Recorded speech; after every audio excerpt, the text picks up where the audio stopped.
The following program may contain coarse language, violence, nudity, mature subject matter, or scenes which may not be suitable for all viewers. Viewer discretion is advised.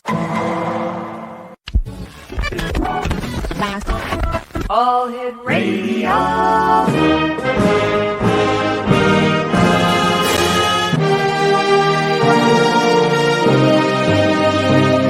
Welcome to the X Zone, a place where fact is fiction and fiction is reality. Now, here's your host, Rob McConnell. And it is, it is Wednesday, May the 10th in the year 2023. My name is Rob McConnell. Welcome back, everyone. I hope you had a great past 24 hours since you and I have had the opportunity of sitting down and chatting with each other. We're coming to you tonight on the Talkstar Radio Network, Mutual Broadcast Network, X-Zone Broadcast Network, and Channel 34 on SimulTV at simultv.com. If you'd like to send me an email, xzone at xzoneradiotv.com, on all social media sites, X-Zone Radio TV. And let me see, there's no housework to be done for change, except to say hello to my producer way up in the master control here in our studios in St. Catharines, the one and only Craig West. Craig, nice working with you, as it has been for these past, 27 years? Yeah, wow. What a show we have for you tonight. My first guest tonight is Matthew Alper, and he is all the way in Brooklyn, New York. We're going to be talking about Matthew's book entitled The God Part of the Brain, a Scientific Interpretation of Human Spirituality. His website is godpart.com. And Matthew, welcome to the X-Zone. Great seeing you. How are things in Brooklyn tonight? Peachy. Whoop, I'm leaving the camera. Oh, gosh. Things are peachy here in Brooklyn. Excellent. Matthew, tell our audience a little bit about yourself. Well, I'm a native Brooklynite, partially schooled in London. I've had various careers. I started as a teacher, 5th grade, then high school history. Ended up living in Germany after selling a screenplay to a German film company. Came back to New York, wrote what I consider my magnum opus, The God Part of the Brain, a scientific interpretation of human spirituality. It was the culmination of a life quest I'd been on since I was a child. And and then the book took off, and that became sort of a lot of my life and career. Matthew, in your opinion, how has spirituality affected the way that people think over the years? Has there been a change as far as you can see, the way that people look at spirituality compared to what spirituality used to mean? I think spirituality means the same thing as it did even back to ancient times for cultures that focused more on the spiritual, more the Eastern philosophies and religions. I think that humans are as spiritual and as religious as they've ever been. I think it's a constant in human nature, which is part of what I write about, the human nature underlying our religiosity and tendency to be spiritual. I would say there might be a slight change in our religiosity. I think with the advent of science, it's becoming harder for certain secular cultures or people in secular cultures to embrace these various mythologies. So people, I think, are veering more. Like, I live in New York City. Right. This is not a very religious town. Like, I take drives into Middle America, and there's crosses all over and billboards about, abortion and whatnot. You don't get that here. It's mostly a secular society. However, I would still say a good portion of people, most people at this point, refer to themselves as spiritual, but not religious. I saw a survey the other day where the number of people who are going with traditional religious philosophies are on the decline, and the people who are going towards alternative religious philosophies are in the increase. For example, paganism, Wicca, and others. Is this part of the trend that you're seeing? I mean, I don't see that here, paganism and Wiccanism. I mean, it's more people in New York City Mhm. refer to themselves as spiritual but not religious. Gotcha. And by Do you- spirit, and when they say spiritual, I Mhm. think they mean sort of, look, people are into yoga and meditation. They're Sure. embracing these various Eastern philosophies that refer to themselves as spiritual but not religious, not necessarily entrenched in dogma and ritual, but more like an awareness of the world and people and kindness. And, that's what at least it's meant to be. Does it make them any more kind or humanistic? Not necessarily, but that's the Right. philosophy. Do you think in the year 2023 that we actually need God? I think that, we're going to need God, gods, Mhm. various beliefs, different forms of what I refer to as magical thinking till the end. Basically the premise of what I write about, the God part of the brain, is I'm suggesting that it's an inherent part of our wiring. That basically there's a principle in evolutionary biology that says that any behavior that's universal to a species is an Mhm. inherited instinct. So, for instance, it's not an accident that all dogs bark and cats meow and beavers build dams. These are instincts that are passed onto the animal. It's an inherited instinct. And since all behavior is generated from the brain, that means that, for instance, in the case of cats, somewhere in all cats' brains, there's a specific region that we could call the meow part of its brain. I'm suggesting the same holds true for humanity, that the fact that every human culture has believed in a spiritual realm and created a religion around those beliefs is an indication that it's an inherent part of human nature, as in genetically inherited. Like there are parts of our brain that are compelling us to Mhm. see reality through a spiritual lens, to believe that it's not just the physical universe, but that there are other things involved. So we have this sort of, it's a comforting mechanism. It's a coping mechanism. So even though we know that our bodies are going to die and perish, we have this built-in sensibility, this comforting sensibility that our spirits will persevere past physical death. So physical death is just sort of like a passing stage. So, so that's what I'm writing. I'm writing, therefore, it's an inherent part of human nature. So it's not going to go away ever. We will always, the majority of humans are always going to have some form of a belief system. Now, even though I call it the God part of the brain, in the book, I make clear that I'm talking God as a metaphor for all things that I refer to again as magical thinking. And that includes superstition, belief in the supernatural. Every culture has believed in good luck and bad luck. Right. Yeah. Every culture has believed in ghosts and apparitions and the perseverance of our spirits in some form. Um, so it's the paranormal, the supernatural. I've even extended it to like conspiratorial thinking. I think a lot of conspiratorial thinking is rooted in the need to embrace a belief system that's based in faith more than reason.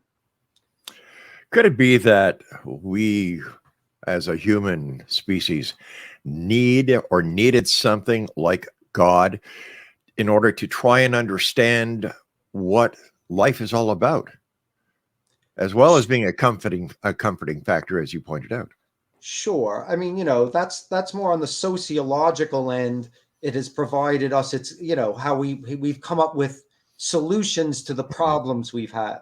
Certainly most religions were created in the before pre-science, pre-Renaissance. So when there was lightning, when it rained, we didn't know about condensation and evaporation and water molecules. So we assumed, the gods are crying or Right. whatever they're doing. So yeah, it provided us with explanations, but I believe that the factor that drove the evolution of parts of our brain that compel us to see reality this way, that was the terror of death, existential anxiety. Being the first and only species to be aware of our own mortalities was so overwhelming the anxiety created by our awareness of death, the horror of knowing we're going to lose everyone we've ever known or loved, including ourselves, force the selection of the mechanics of our brain so that we have this comforting device that allows us to feel that there's a spiritual world out there too, and that therefore we're part spiritual as well. We're part based in spirit. And therefore we never die. It's a way of looking at immortality, I would imagine. That's right. It provides us with a belief system to believe that we have immortal souls. Matthew, what initially compelled you to write a God part of the brain and a scientific interpretation of human spirituality? So, as I'm discussing that, I believe that it was our awareness of death that drove the mechanics of the evolution of the mechanics of these parts of our brain. It was the pivotal factor that put me on this quest. I think pretty much since, I don't know, maybe when I was 5, I was lying in my bed with my cat, petting my cat, and for whatever reason, suddenly it dawned on me, I think after having flushed enough goldfish down the toilet, I made the connection that, oh crap, it's going to happen to my cat too. Right. And then it all of a sudden, like a light bulb went off, and it was like, oh no, and me, And I picked up the cat and I went running into the kitchen where my mother was cleaning. And I said, the cat's name was Frisky. I'm like, Frisky's going to die. And my mom's like, why? What happened? And I'm like, well, nothing, and she saw the cat run off. She's like, what are you talking about? Frisky's fine. And I was like, not now, but one day. Yeah. And I confronted her that, and it's going to happen to you and me too. Right. And she, gave me sort of and my parents aren't religious. I don't think she believed anything she was saying, but she was like, oh, well, we'll all be in heaven and it's going to be fine. So I didn't know. I was like, oh, okay, maybe, but as I got older, I continued to ask questions, and I found myself being more on the skeptical side. And I started studying a lot of science and a lot of philosophy. And as I got older, I began experimenting with psychedelic drugs. I was reading different authors like Carlos Castaneda, talking about making contact with the other side. Jim Morrison talking about breaking on through to the other side. So I believed, hey, if there's another side and all I have to do is pop some pills and I can go there, I'm curious. So I experimented with drugs, meditation. I studied world religions, world mythology. And I came to the conclusion that the only thing that was going to provide me with any verifiable answers was going to be one of the sciences. So I put myself to just reading as much science, physics, biology, you name it, cosmology, astronomy, thinking maybe somewhere out there, there's a clue that someone hasn't picked up on yet. Maybe it's out in the cosmos, maybe it's somewhere in the atoms, maybe it's in our cells. And eventually I came up with this one night I was just sitting at home, and the universality of human drive to create religion and believe in gods suddenly struck me, and I realized, oh my God, it's a universal. It's happening in every culture. And according to the laws of genetic science, that means it's wired into our brains. And that, for me, I wrote down on a piece of paper the God part of the brain, and took 3 years off and studied and researched and put the book together. Matthew, please stand by. You and I have to take our first break. Exo Nation, our guest this hour is Matthew Alper. His website is godpart.com, and he's the author of The God Part of the Brain, a scientific interpretation of human spirituality. And we'll both be back on the other side of this break as the X Zone continues with yours truly, Rob McConnell, and my special guest this hour, Matthew Alper. Whatever you do, don't go away, and we'll see you in about, Craig, a minute, 40 seconds.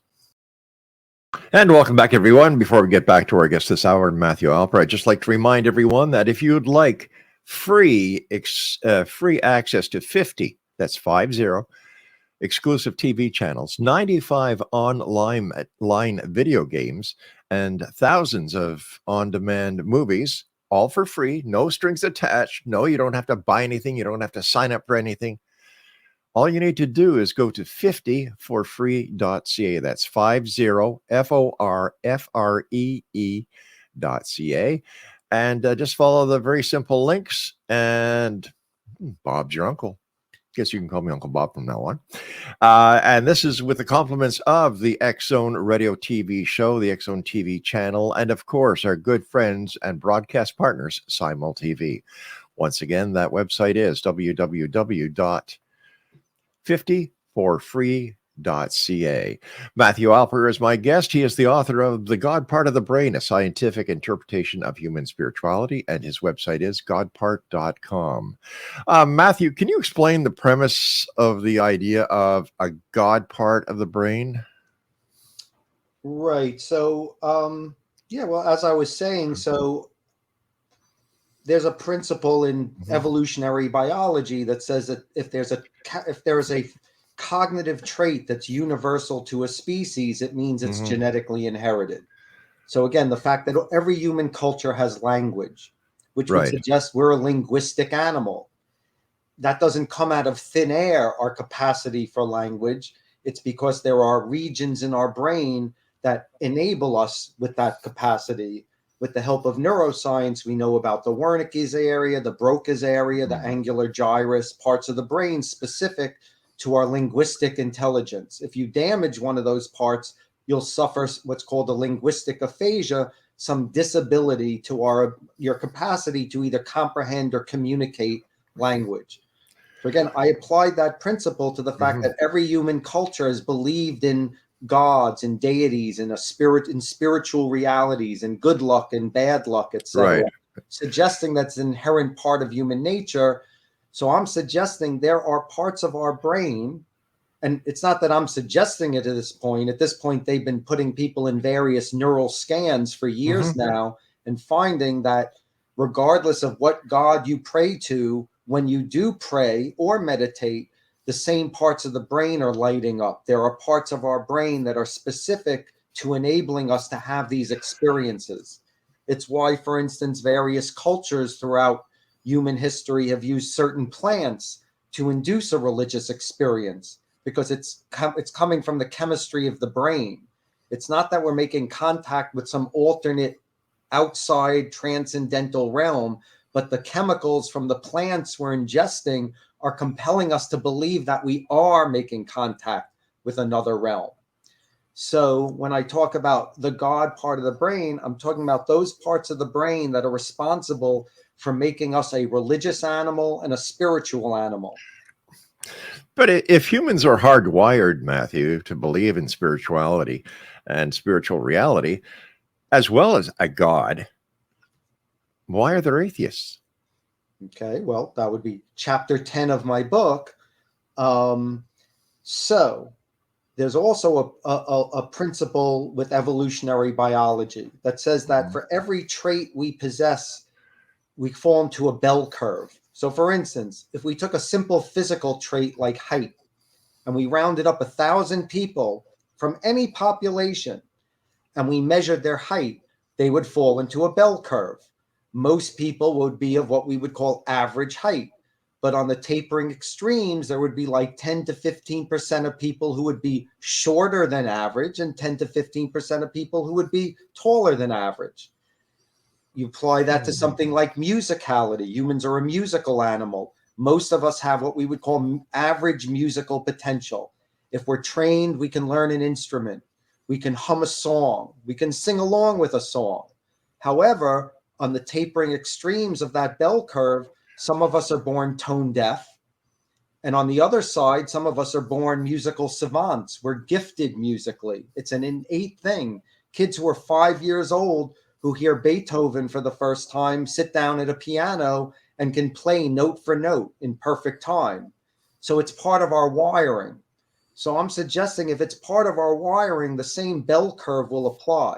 Most humans have what we would call average spiritual potential, an average sensibility that there's something else out there, whether it's gods or UFOs or the paranormal, etc. All of these, I'm suggesting, are manifestations of these parts of the brain compelling us to see reality in a particular way.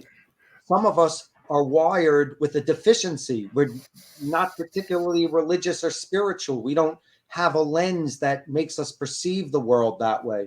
Some of us are born hyper-religious. From 5 years old, they're standing at the pulpit delivering heartfelt, passionate sermons about their God, regardless of the religion. You'll have that in Judaism, Christianity, Islam, whatever the religion, there's going to be those people.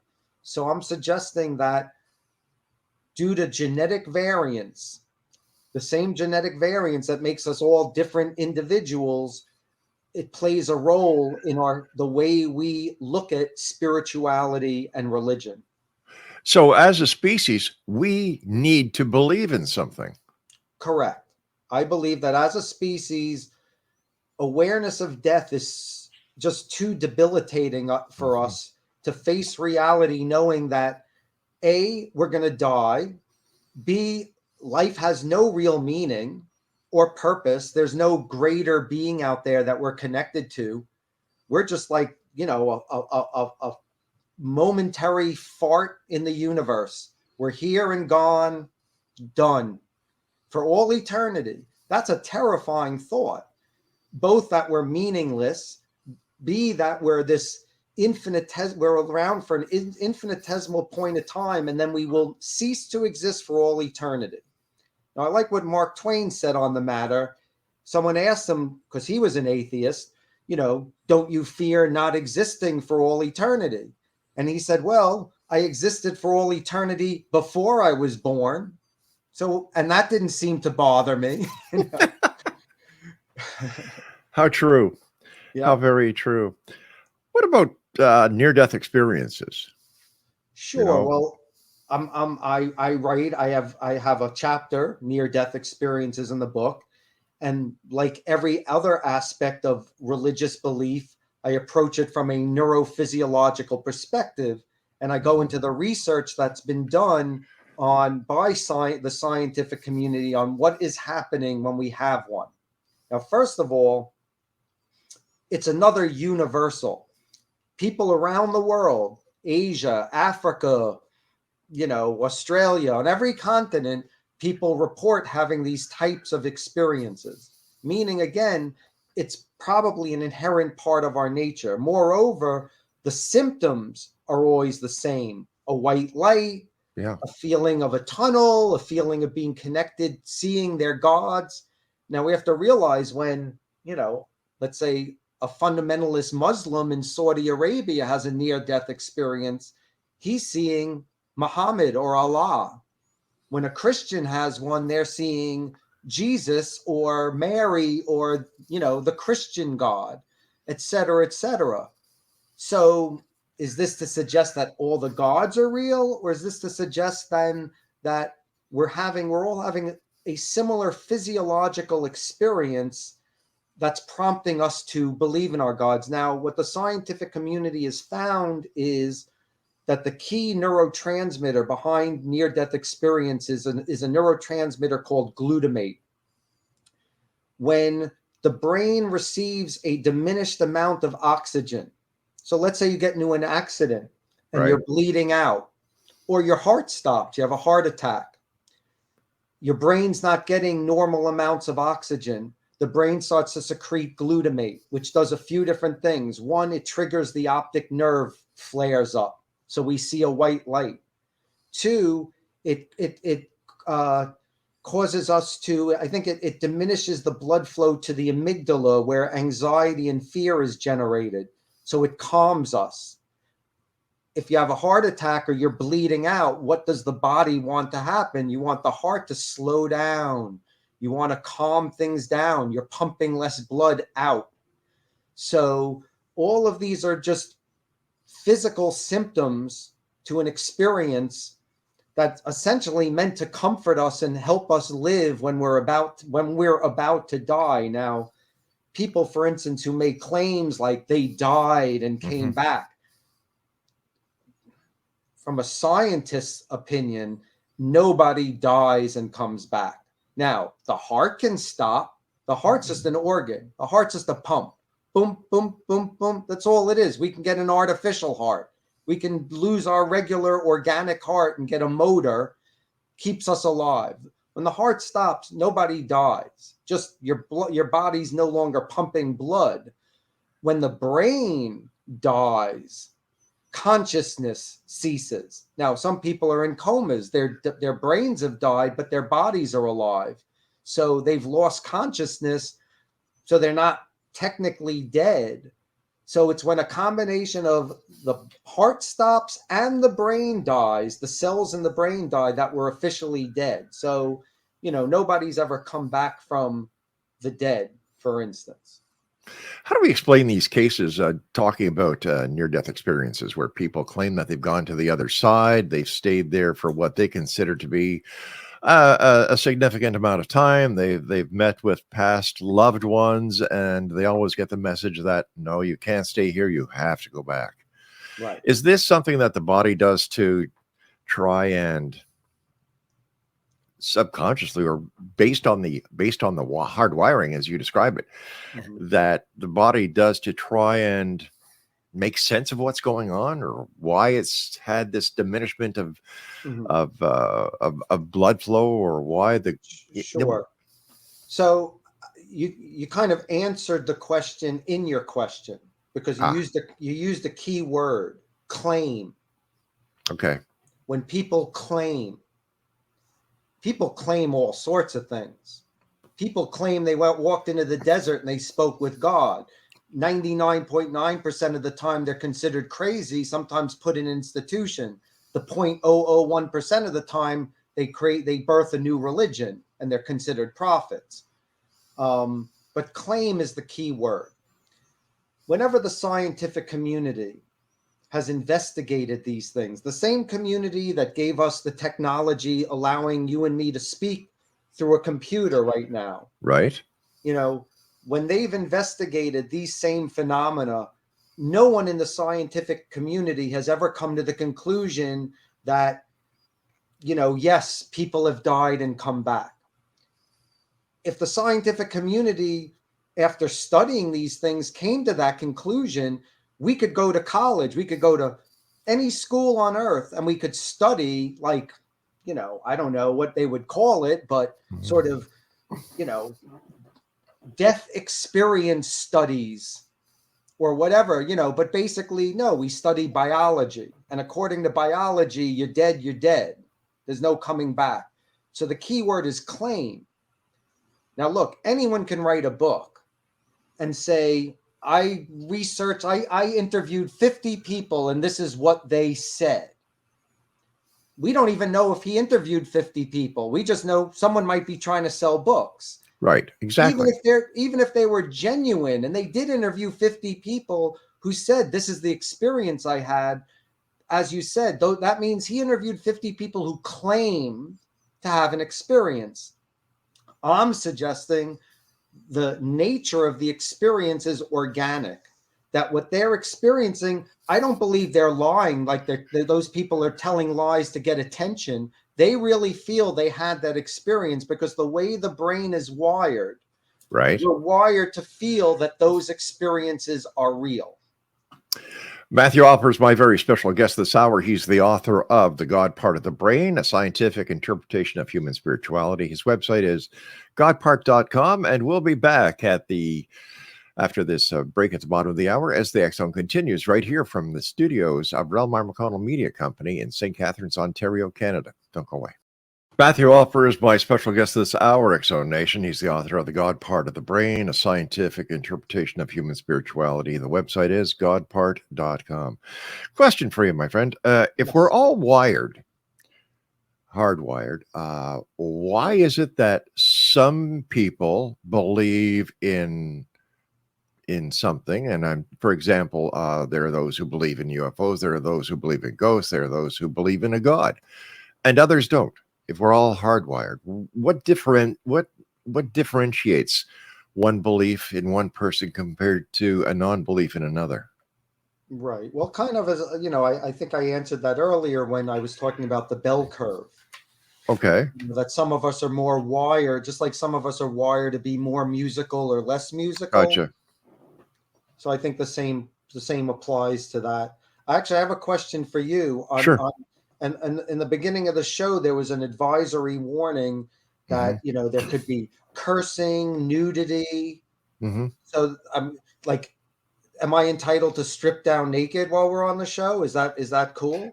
Well, actually, you put your shirt on to come on the show, so I appreciate. I did. Well, the modest side of me said, "Hey, if we're going to go video, I'll put a shirt on." But then I saw the warning. It was like, "Hey, there might be nudity." I was like, "I didn't need to put a shirt on after all." Strange things have happened over 35 years, my friend. Very strange things. So our insurance company for broadcast insurance asked us, "You want the policy? You've got to put the disclaimer in." Okay. And our lawyers said, "Do it." Okay, makes sense. Have you ever had an instance of a guest start stripping down? I'm guessing no. Yes. You did. Okay. Yes. All right. Don't tempt me. Yeah, she was called what Craig, who was it? That's right. Her name was Lila, and she listen to this, okay? And she was a psychic stripper. And as she was giving a psychic reading, she would take her clothes off. All right. Well, I'm a stripper neuroscientist. So as I get into talking about different parts of the brain, with each part, I remove a different article of clothing. Yeah, yes, but I don't think that you have a 44D. I don't. Lila did. Great seeing you. Thanks for joining us tonight, Matthew. Sure. Even though you don't believe in God, right? What is your take on such things as, I know I was going to say psychic strippers, but we'll put that one aside for now. But for example, extraterrestrials. Okay, good question. So, I believe that to a certain extent, extraterrestrials do fall into the auspices of magical thinking, but it's different than gods. So do I believe personally that there's extraterrestrial life in the universe? I would say probability-wise, most likely yes. Do I believe that we've had contact or ever will? I would say most likely not. The universe is vast. It is. And there's a ring in the universe where it's kind of like the Goldilocks ring, where it's not too hot, it's not too cold, it's not too close to the center of the universe, where life can evolve. And it's a huge ring. So, for instance, the closest star to Earth is Alpha Centauri. Besides our sun, our star, the sun, the next closest star is Alpha Centauri, which I believe is like something like 4.4 light years away, which translates to about 26 trillion miles. Even if a species developed that had technology that could go like 1,000 times faster than anything we have, it would still take like 10,000 years to travel 26 trillion miles.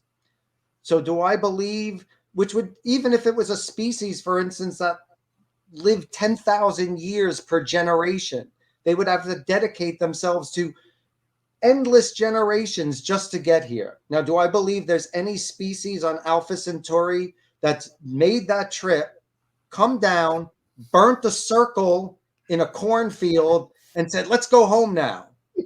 No. So do I believe that we've had visitations? I do not. I believe that, now again, I do believe there's life out there. Is there intelligent life? I would say probably. But I don't believe we'll ever have access to it. And I don't believe they'll ever have access to us. It's a nice thought. And it doesn't quite play because we're talking biology. If it existed, it would be a biological form. So we're not talking about deities. We're not talking about spiritual entities. So it's kind of like this gray zone. But I believe that the beliefs behind alien visitations is kindred to our God part of the brain, in that it's part of magical thinking. It's a need for us to believe that there's something else out there that sort of breaks us free from the prison of a purely, because even if there are aliens out there, for instance, let's say there's intelligent life, that could mean immortality for us. Maybe they're an advanced society and they know how to make us immortal. Like they've already mastered. They live to be, let's say, 100,000 years because of their technology and medicine, et cetera, et cetera. So maybe they could provide us with immortality. So, it kind of crosses over. I'm sure that, you and things that, get other guests you've had on your show profess a very different mindset, and probably believe, from what little I do know about your show, that you do believe that we've had visitations and all of the above.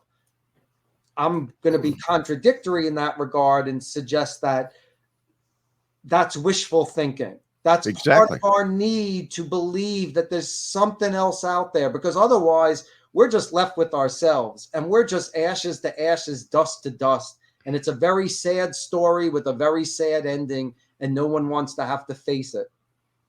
It sounds like we're a species that needs to believe that we're not alone, that we need the connection. But I agree with you 100% on your analysis when it comes to the extraterrestrial existence.